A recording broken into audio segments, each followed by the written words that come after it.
Querido Deus, obrigada, Senhor, pela noite de descanso, obrigada porque é menos um dia que o Senhor vai demorar para voltar.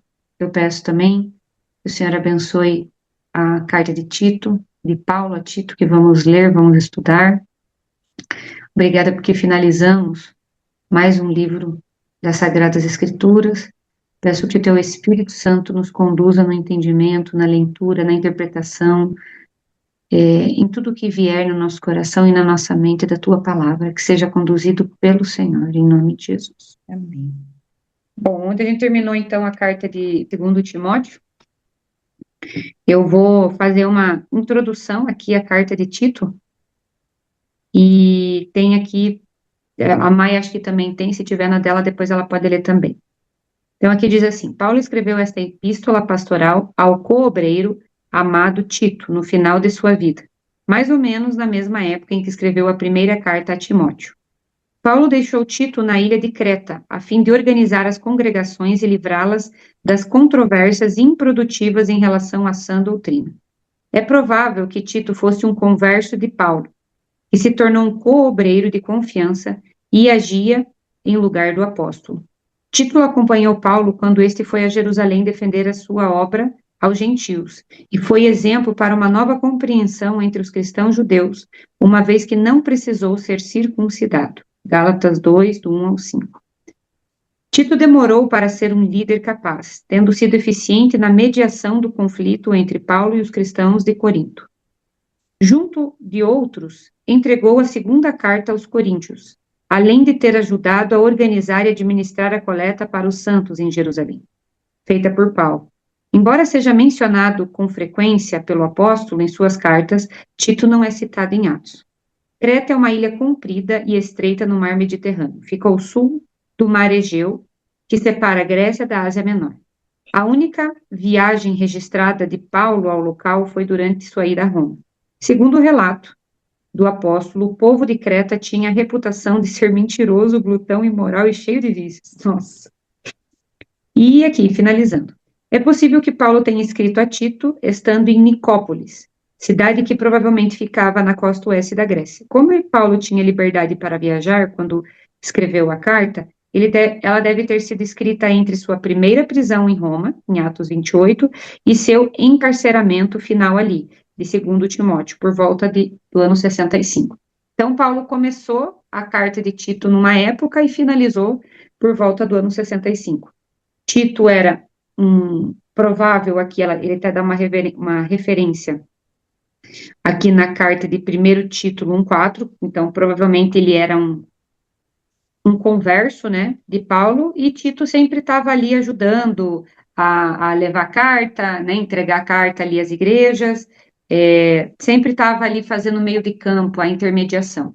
E aqui, aí Paulo escreve para ele como finalmente um líder deve se portar, como que deve ser a conduta, né? Então, daí Paulo escreve essa carta para ele. Alguma colocação na tua Bíblia, Mai? É pequenininho, mas tem só uns acrescentos aqui, bem rapidinho. Tito, um não-judeu que havia se tornado cristão, foi um dos companheiros de trabalho e auxiliares do apóstolo Paulo no seu trabalho missionário. Paulo o havia deixado na ilha de Creta a fim de que ele organizasse e dirigisse as igrejas dali. Na carta a Tito, o apóstolo trata dos deveres e da maneira de agir dos dirigentes das igrejas. Fala também das responsabilidades do próprio Tito nas suas relações com os vários grupos de pessoas da igreja. O apóstolo recomenda que Tito use a sua autoridade para o bem do povo de Deus e que a sua maneira de agir seja tão correta que sirva de exemplo para todos. Diz que a vida cristã se torna possível por causa da bondade e do amor de Deus, o qual nos salvou porque teve compaixão de nós, e não porque nós tivemos feito alguma coisa boa. Mediante essa apresentação, vamos começar a carta de Tito, que tem apenas 3 capítulos, é uma carta pequenininha. Pode começar a ler para nós, Mai, por gentileza? Vamos lá. Saudação. Eu, Paulo, servo de Deus e apóstolo de Jesus Cristo, escrevo esta carta. Eu fui escolhido e mandado para ajudar a tornar mais forte a fé que o povo de Deus tem e para fazer com que eles conheçam a verdade ensinada pela nossa religião, que se baseia na esperança de recebermos a vida eterna. Deus, que não mente, nos prometeu essa vida antes da criação do mundo. E no tempo certo, ele a revelou na sua mensagem. Essa mensagem foi entregue a mim, e eu a anuncio por ordem de Deus, o nosso Salvador. Escrevo a você, Tito, meu verdadeiro filho na fé, esta fé que é sua e minha. Que a graça e a paz de Deus, o Pai, e de Cristo Jesus, o nosso Salvador, esteja com você. Por causa desse verso 4 aqui, que eles falam que Tito era um converso de Paulo, por causa dessa citação aqui. Pode continuar no verso 5, por favor. Responsabilidade dos dirigentes da igreja. Eu o deixei na ilha de Creta para que você pusesse em ordem o que ainda faltava fazer e para nomear em cada cidade os presbíteros das igrejas. Lembre das minhas ordens. O presbítero deve ser um homem que ninguém possa culpar de nada. Deve ter somente uma esposa. Os seus filhos devem ser cristãos e não ter fama de maus ou desobedientes. Pois aquele que tem a responsabilidade do trabalho de Deus, como bispo, deve ser um homem que não possa ser culpado de nada. Não deve ser orgulhoso, nem ter mau gênio, não deve ser chegado ao vinho, nem violento, nem ganancioso. Deve estar disposto a hospedar pessoas na sua casa e deve amar o bem. Deve ser prudente, justo, dedicado a Deus e disciplinado. Deve se manter firme na mensagem que merece confiança e que está de acordo com a doutrina. Assim, ele poderá animar os outros com verdadeiro ensinamento e também mostrar o erro dos que são contra esse ensinamento. Pois existem muitos, principalmente os que vieram do judaísmo, que são revoltados e enganam os outros com as suas tolices. É preciso fazer com que eles parem de falar, pois estão atrapalhando famílias inteiras por ensinarem o que não devem, com a intenção vergonhosa de ganhar dinheiro. Foi justamente um deles, um profeta da ilha de Creta, quem disse: os cretenses só dizem mentiras.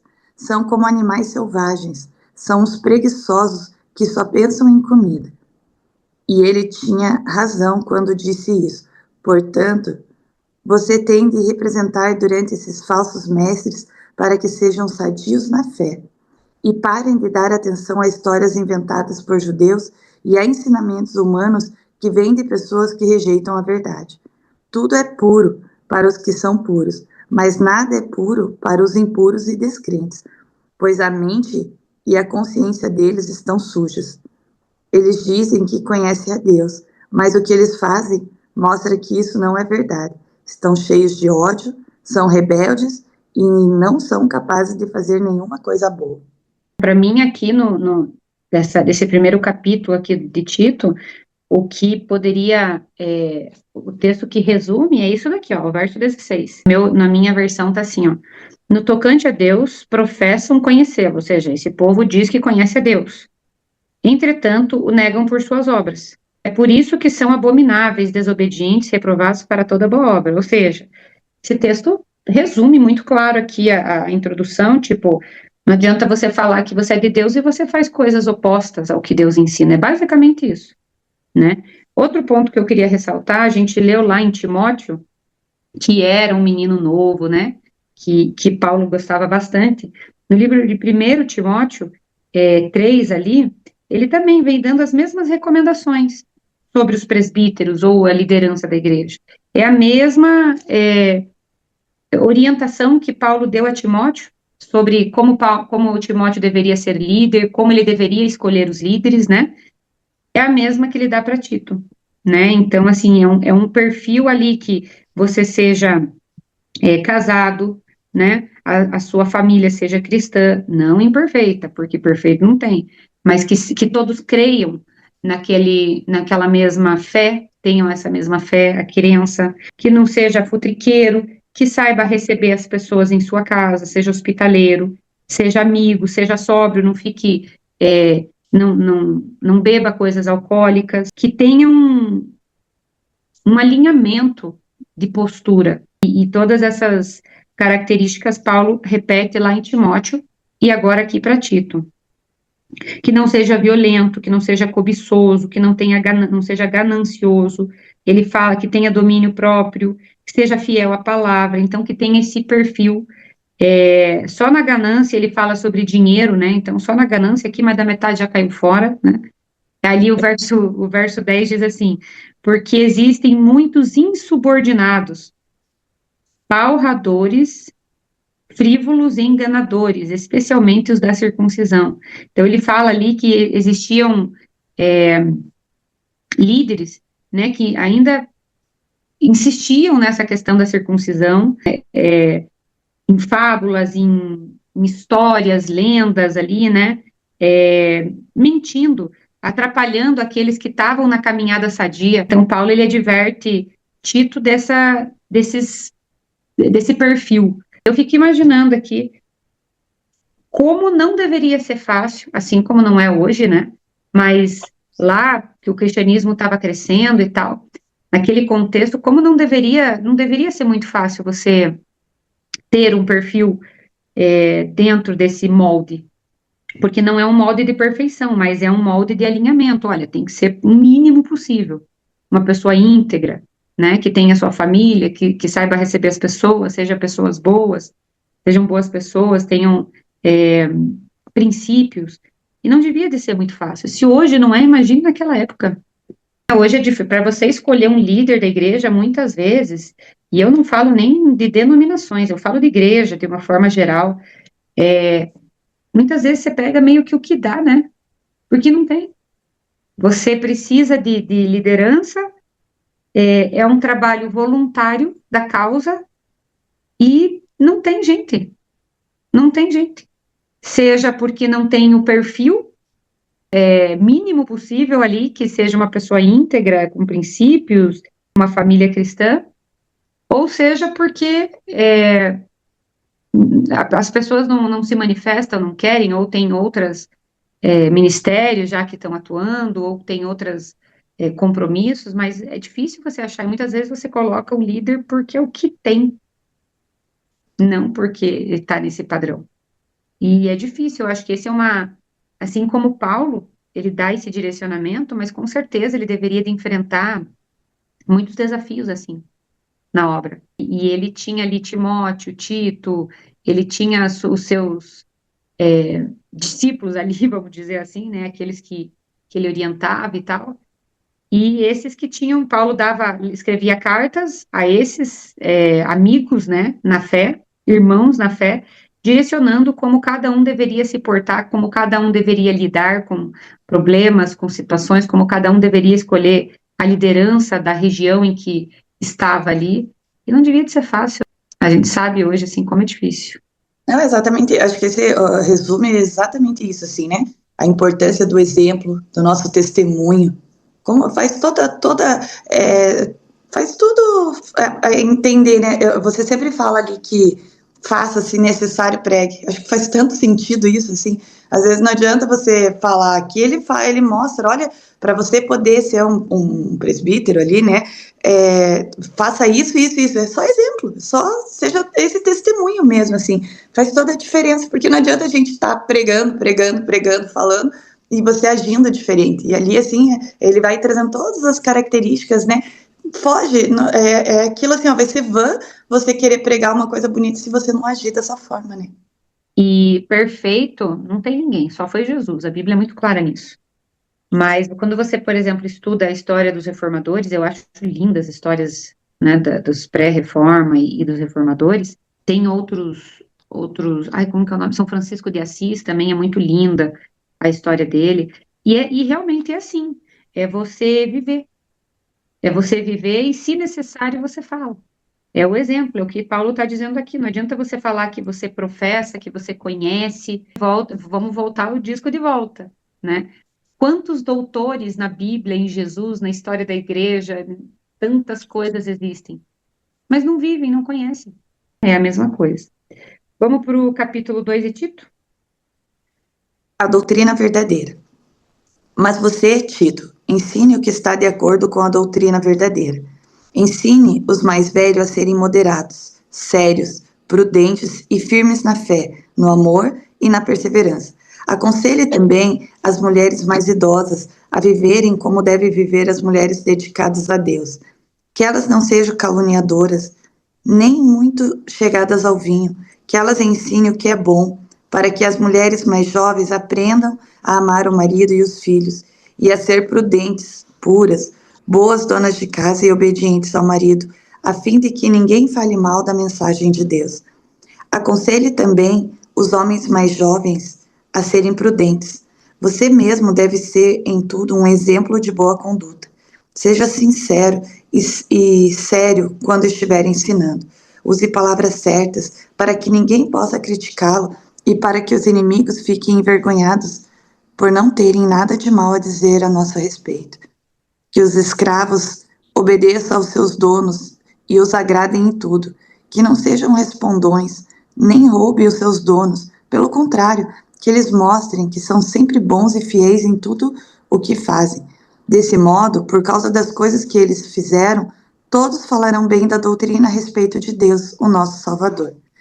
Pois Deus revelou a sua graça para dar a salvação a todos. Essa graça nos ensina a abandonar a descrença, as paixões mundanas e a vivermos neste mundo uma vida prudente, correta e dedicada a Deus. Enquanto ficamos esperando o dia feliz em que aparecerá a glória do nosso grande Deus e Salvador Jesus Cristo.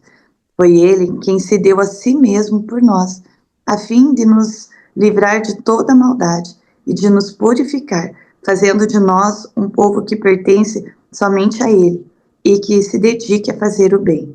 Ensine essas coisas e use toda a sua autoridade para animar e também para repreender os seus ouvintes, e que ninguém despreze você.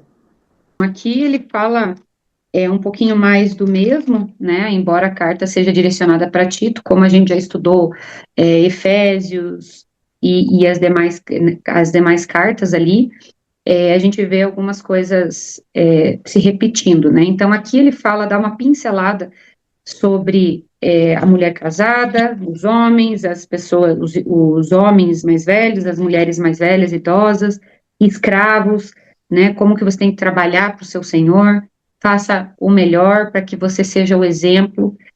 Ele ali remete no verso 4 e 5 sobre a mulher ser uma boa esposa e obedecer ou sujeitar ao marido, e a gente já estudou lá em Efésios 5, 22 ao 24, o que é obedecer, o que é sujeitar-se ao marido, que é sujeitar-se ao marido como Cristo, como a igreja deve se sujeitar a Cristo.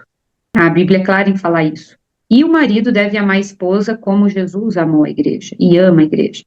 Então, quando você tem um homem imperfeito, mas assim, que ele prioriza você, ele ama você, ele é um homem provedor, ele faz o máximo que ele pode do papel dele, você tem que fazer o seu papel também. E é entender que a liderança da casa é dele. Você pode sugerir coisas e deve, porque o papel da mulher, ela é auxiliadora, mas a palavra no português eu acho muito ingrata, auxiliadora, que é a palavra Eliezer, a gente já comentou também, que é uma palavra que é direcionada para o próprio Deus, aquele que vem ao socorro, o sujeito está se afogando, vem o Eliezer salvar. É isso que a mulher lá em Gênesis, e Deus é também nosso. Então, uma vez que você tem um marido que provê, que te respeita, você também vai ao socorro dele, porque você tem uma visão mais ampla. Esse é o papel da mulher, mas entendendo que a decisão é do esposo. Ele é o sacerdote. Fala também dos moços ali, que sejam prudentes, né, na forma de viver, dos servos, e acho que é isso, né, ele bate muito na tecla, ele vai esmiuçando ali, mas ele bate muito na tecla de viva, né, seja exemplo de cristão, viva o que você crê, para que as pessoas enxerguem a tua pequena luz, como diz a musiquinha, né, deixa a tua pequena luz brilhar. Eu vejo isso daqui que Paulo está falando. Então a gente vê aí que Deus quer a nossa fidelidade, né? Fidelidade. E é em tudo. Né? Ele está falando aí. A Bíblia vem mostrando claramente, né, que Deus quer a fidelidade em tudo, né? Lógico que não somos perfeitos, nada, mas é isso que ele vem pedindo para nós. E muitas vezes nós somos fracos e muitas vezes não somos fiéis a Deus como deveria ser, né? A fidelidade é geral, né? Fiel ao próximo, né? Fiel ao próximo, fiel à esposa, fiel a todos, né? É Muitas pessoas igual o confundem. adultério. O adultério ou a fidelidade não é sobre o teu cônjuge. A fidelidade Uhum, é sobre Deus, né? Lá uhum, e José lá quando foi a mulher de Potifar foi se oferecer para José, José fala assim: como eu poderia pecar contra o meu senhor, que é o seu marido, sobretudo como eu poderia pecar contra Deus. Então a uhum. questão da fidelidade não é sobre o outro. O outro acaba sendo consequência, mas é sobre Deus, porque é Deus, Deus né? que dá o mandamento. Vamos para o capítulo 3? Ô, Má, só deixa eu fazer só mais um comentáriozinho enquanto você estava falando. Eu lembrei, semana passada, que estava tendo os 10 dias de clamor, eu escutei uma coisa que me chamou a atenção e que acho que traz de encontro o que a gente está falando hoje. Não sei se eu comentar, se vocês vão conseguir lembrar, mas, por exemplo, assim, ó, eles estavam comentando sobre pessoas que se parecem com Cristo. E um primo meu até comentou assim, ele falou assim, olha, quando fala do tio fulano, do tio ciclano, era gostoso de estar perto dele. São pessoas que acabaram já falecendo, né? Mas assim, ó, sabe aquela coisa assim boa de estar junto? Porque eles são pessoas assim que a gente via Cristo neles. Quando, como você falou, assim, ver a pessoa ter luz, assim, sabe? E eu acho que aqui é o que Paulo tá falando, né? Imagine, Má, hoje eu fico imaginando, e não para glória nossa, é isso que é sempre importante a gente enfatizar, não, mas imagine as pessoas hoje poder olhar e falar assim, ó, eu vejo Deus neles, no sentido de ser pessoas que têm esses exemplos bons, que sejam pessoas que e isso a gente precisa fazer, porque senão não tem validade nenhuma. O que é? E volta a falar, não é para mostrar, nossa, olha que legal falar a Maiara, quando tá junto, demonstra Deus. Não é para que seja vanglorioso para a gente, mas sim que seja real, que seja verdadeiro. Imagina que gostoso as pessoas olharem hoje e falar assim: ah, é bom estar com a Edna, é bom estar com o irmão Joel, é bom estar com a Maria, com a Maiara, com todos os que, né, que a gente está falando aqui dessas pessoas, mas com as pessoas da igreja, com esses cristãos. Que delícia a gente poder hoje falar assim, olha, eles refletem Deus, refletem Jesus. É isso, eu acho que é o nosso dever hoje, assim, sabe? Mas de coração, que gostoso que isso seja natural da gente ser desse jeito. Eu achei tão interessante, assim, a gente falando, e eu lembro desse primo falando assim, ó, são pessoas que já não estão mais aqui, e eles deixaram esse legado, assim, de demonstrarem Jesus, que a nossa vida seja realmente, que a gente lute, é igual a gente sempre fala, a gente é falha, a gente é pecador com toda certeza, mas que a gente lute para ser mais próximo a Cristo, que acho que é isso que Paulo está falando, porque não adianta a gente estar com a Bíblia na mão se a gente não professar o que realmente está sendo falado, né? Eu também concordo. Vamos para o capítulo 3? A maneira de agir dos cristãos. Recomende aos irmãos que respeitem as ordens do que governam e das autoridades, que sejam obedientes e estejam prontos a fazer tudo o que é bom. Aconselhe que não fale mal de ninguém, mas que sejam calmos e pacíficos e tratem todos com educação.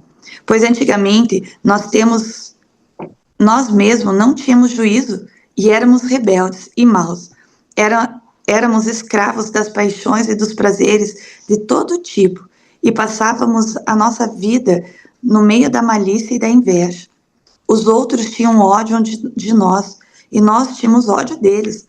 Porém, quando Deus, o nosso Salvador, mostrou a sua bondade e seu amor por todos, ele nos salvou, porque teve compaixão de nós, e não porque nós tivemos feito alguma coisa boa. Ele nos salvou por meio do Espírito Santo, que nos lavou, fazendo com que nascêssemos de novo e dando-nos uma nova vida. Deus derramou com generosidade o seu Espírito Santo sobre nós, por meio de Jesus Cristo, nosso Salvador, e fez isso para que, pela sua graça, nós sejamos aceitos por Deus e recebamos a vida eterna que esperamos. Esse ensinamento é verdadeiro. Quero que você, Tito, insista nesses assuntos, para que os que creem em Deus se interessem em usar o seu tempo fazendo o bem. Isso é bom, é útil para todos. Mas evite as discussões tolas, as longas listas de nome de antepassados, as brigas e os debates a respeito da lei dos judeus. essas coisas são inúteis e sem valor. Se uma pessoa causar divisões entre os irmãos da fé, aconselhe essa pessoa 1 ou 2 vezes, mas depois disso, não tenha nada mais a ver com ela, pois você sabe que uma pessoa como esta abandonou completamente o Evangelho, e os seus pecados provam que ela está errada. Últimas recomendações. Quando eu lhe mandar o irmão Ártemas ou o irmão Tíquico, faça o possível para ir se encontrar comigo na cidade de Nicópolis, pois resolvi passar o inverno lá. Ajude o advogado Zenas e também Apolo em tudo que você puder, a fim de que eles tenham o que precisam para a viagem. Que a nossa gente aprenda a usar o seu tempo fazendo bem e ajudando os outros em caso de necessidade, para que assim a vida da nossa gente seja útil. Todos os que estão comigo mandam saudações a você. Dê saudações aos nossos amigos na fé. Bênção. Que a graça de Deus esteja com todos vocês. Aqui ele continua, e eu até ia fazer um comentário antes da tua leitura, e ele fala aqui, você estava falando sobre ter prazer, né, e ficar do lado de algumas pessoas específicas, e a gente se sente bem, sente-se na presença de Deus, porque essa pessoa tem comunhão com Deus, né, tem frutos do Espírito Santo, e da mesma forma que existem pessoas assim, existem pessoas ao oposto. A gente não tem vontade de estar, porque a pessoa murmura a todo momento, fala da vida alheia. Eu, por exemplo, eu tenho muita dificuldade de ficar do lado de pessoas reclamonas e fofoqueiras, que fica falando da vida dos outros. Me incomoda profundamente. Eu não gosto de saber. E daí, às vezes a pessoa, mas é uma informação.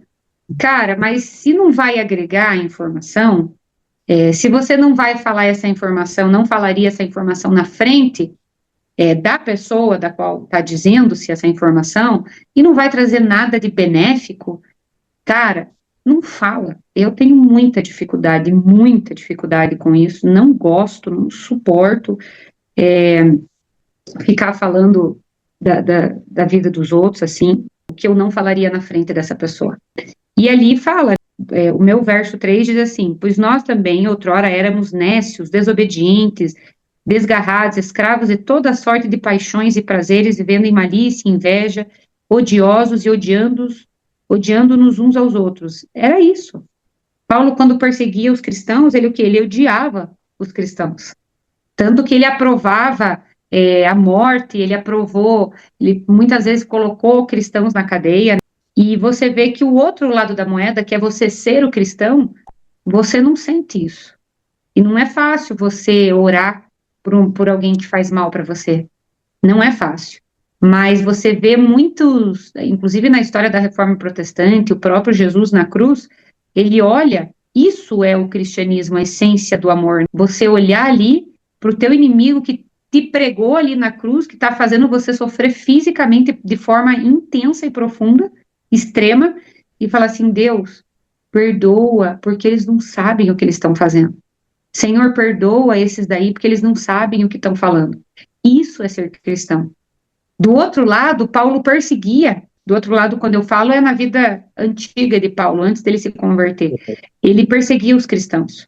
Ele arrastava preso, ele era conivente na morte, no apedrejamento de Estevão. Tinha raiva, ódio dos cristãos.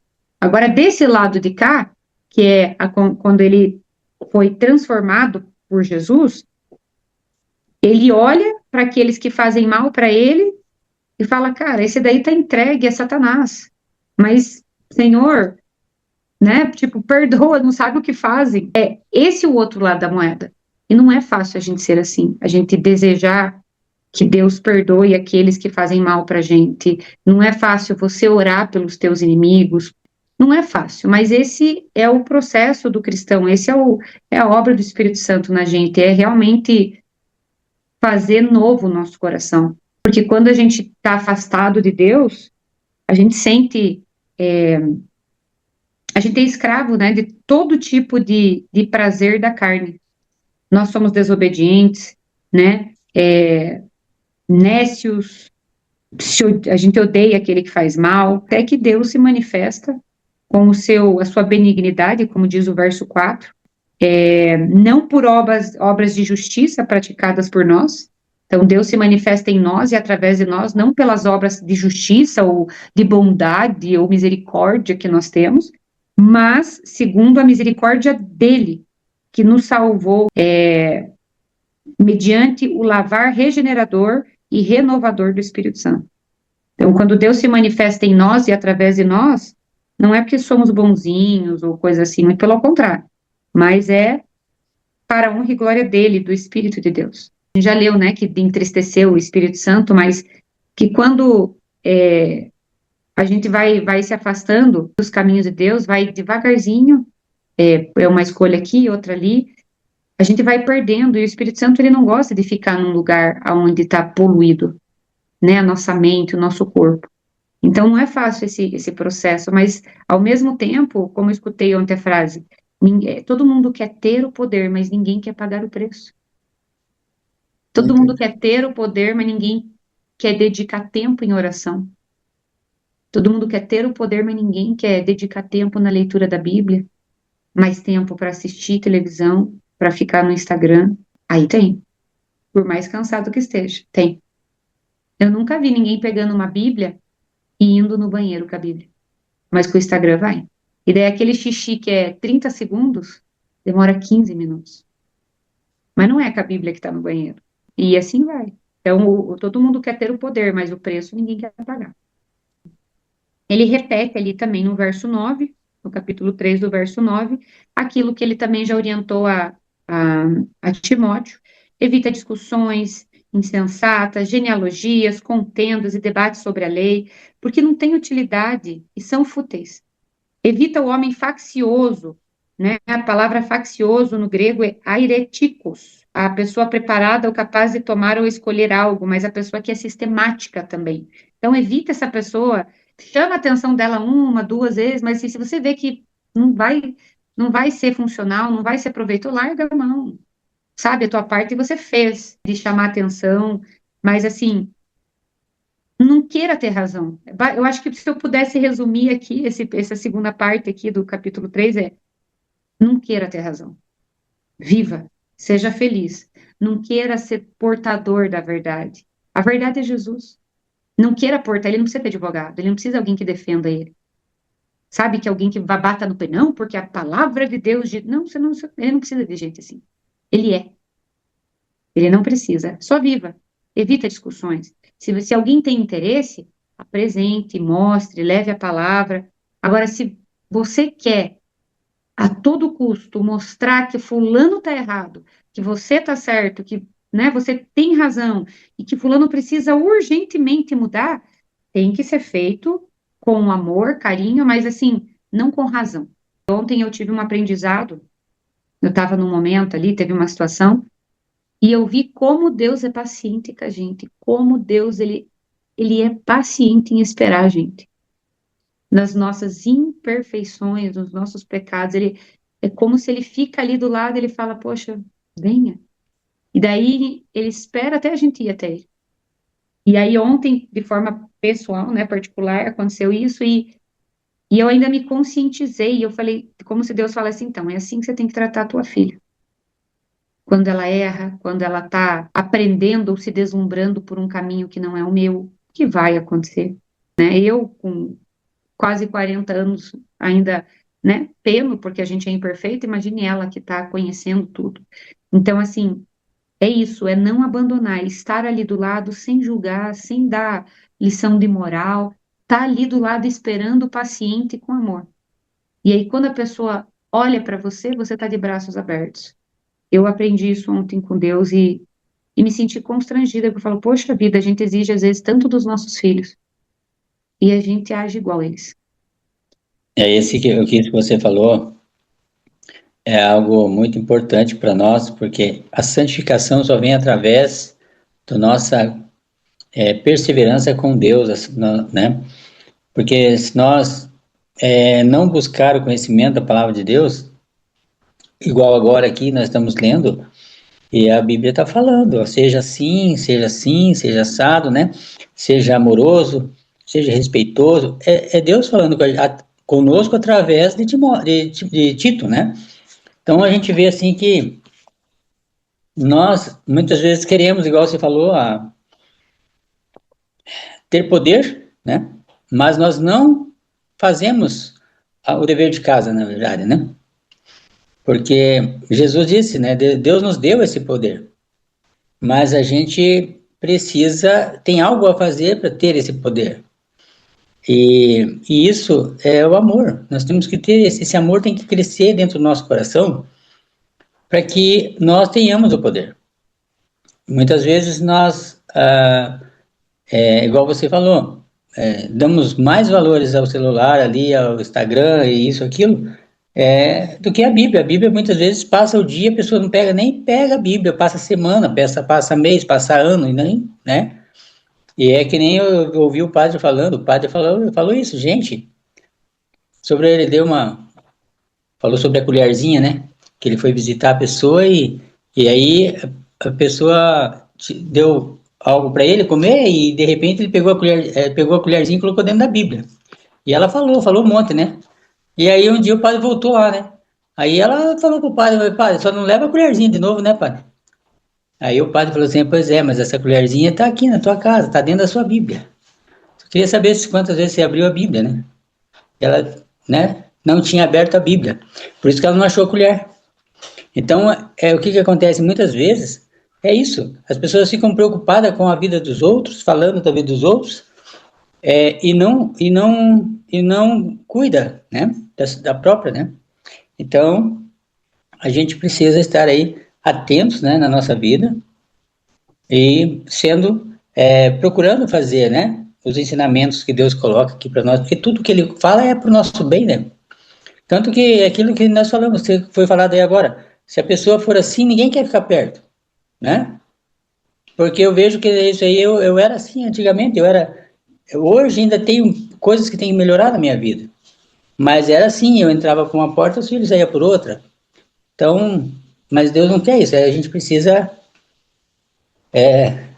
ser amável com as pessoas, para as pessoas quererem estar perto de nós, né? E isso se aproxima de Jesus. E esse amor de Deus é tão maravilhoso, que vai anos, e Deus está ali nos apoiando, né? E nos guiando, mesmo nós fazendo errado, Deus está nos guiando, né? Mas a gente tem que parar para pensar nos nossos erros e ver o quão grande é o amor de Deus por nós, né? Não foi fácil Ele dar a vida por nós, não. Então nós temos que analisar muito isso na nossa vida todos os dias, lembrar de Jesus, o sofrimento de Jesus todos os dias, para que a gente possa ser melhor, né? Eu só vou ler um trechinho aqui que resume na minha Bíblia está fazendo um resuminho de Tito, que eu acho que é bem, bem bonitinho e vale como reflexão para a gente. Ele fala assim, ó: às vezes as pessoas pensam que a graça de Deus é nada mais do que o perdão de pecados. Seria suficiente se isso fosse tudo o que houvesse para ela, apenas o perdão de cada pecado em toda a sua vida, mesmo aqueles que você não vai cometer durante uns 20 ou 30 anos. Mas Deus sabe que você precisa mais do que uma ficha limpa para se tornar tudo o que Ele quer que você seja. Você também precisa ter um coração que seja sensível com relação a Ele, uma mente que possa ser transformada para pensar como a mente dele, e uma alma que renda sua própria vontade aos desejos do Espírito dele. Esse versículo diz a você que Ele se deu a si mesmo por nós, a fim de nos purificar, fazendo de nós um povo que pertence somente a Ele, e que se dedique a fazer o bem. Você está incluso. Ele sendo manso e paciente até o fim, também se permite testar o seu coração. Ele também deu a você o poder para ficar firme na tentação. Quando qualquer coisa que não concorde com Deus ou com a sua palavra é tentação. Conheça muito bem a sua palavra para que você seja rápido em reconhecer a tentação. E quando você enxergar a tentação, fuja. Algumas vezes você poderá encontrar impurezas no seu coração. Recorra a Jesus em confiança, peça o perdão de Deus e receba esse perdão. O perdão de Deus purifica você. Ele transforma o seu coração para sempre. Vá e viva isso que você crê. Novamente, a tecla da sinceridade, né, da honestidade, independente se você está no erro, e um dia você vai perceber que o que você está é no erro. No erro ou no acerto, o segredo, vamos dizer, a receita do bolo é você ser honesto, íntegro, sincero com todo o teu ser naquilo que você crê. Se está certo ou não, isso daí é Deus quem vai direcionar, e isso cabe ao Espírito Santo convencer no tempo certo, da forma certa, né? Na maneira certa, através do contexto e pessoa certa. O que cabe a nós não é julgar. O que cabe a mim é viver de acordo com o que eu creio de forma coerente, honesta e sincera. Vamos orar, pessoal? Pai, obrigado por esse novo dia de comunhão com nossos irmãos. Ilumine-nos, Pai, que nós sejamos instrumentos da sua vontade e não da nossa, Pai. Dá-nos o fruto do Espírito e nos conduza para a sua obra, Pai. Em nome de Jesus, amém.